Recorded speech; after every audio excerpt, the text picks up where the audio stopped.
मौलाना साहब जो YouTube channel जरूर subscribe कंदा। गधे का गोश्त अहले हदीस वहाबियों के नजदीक हलाल है। गधा कुरान की रूह से हलाल है और उसकी कुर्बानी भी जायज है। और इस दफा अहले हदीस उलमा गाय बैल की जगह गधे की कुर्बानी करेंगे।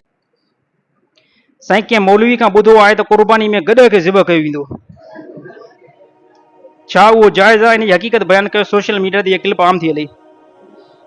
साईं जेको मौलवी साहब चवे थो न गॾ खे ज़िब कयो वेंदो, इहो मौलवी साहब छा करे त ईद जे ॾींहुं भले पाण ज़िब करे खाई।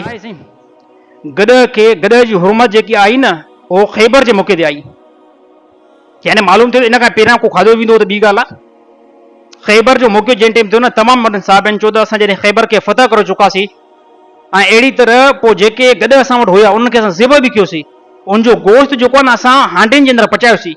ऐं पोइ नबी सल्लल्लाहु अलैहि वसल्लम मौक़ो ॾिनो, ए साहबा इन्हनि देगड़नि खे जेको ऊंधो करे छॾियो, इन देगड़नि खे ऊंधो करे छॾियो। यानी पहिरियों खणी हुरमत न हुई त खाधो वियो त उनजे अंदरि कोई टेंशन न आहे। ॾिसो जीअं पहिरियों शराब बि त हिलाल हो न, ॻाल्हि यादि रही न साईं? पहिरियों शराब जी बि हुरमत न हुई न, शराब पहिरियों इब्तिदा इस्लाम में यानी पीतो वियो, इन खां बाद में हुरमत आई त कोई बि शराब खे हथ न लॻाई। अहिड़ी तरह ख़ैबर जे मौक़े ते हुरमत आई त गॾ जेको आहे उहो बिल्कुलु हराम आहे। कंहिं क़िस्म जेको खाधो वेंदो, साहिबनि चयो नबी सल्लल्लाहु अलैहि वसल्लम असांखां देगड़ियूं जेको ऊंधियूं करायूं। गॾ जी हुरमत जेको तमामु जेको न आइमा वटि जेको आहे।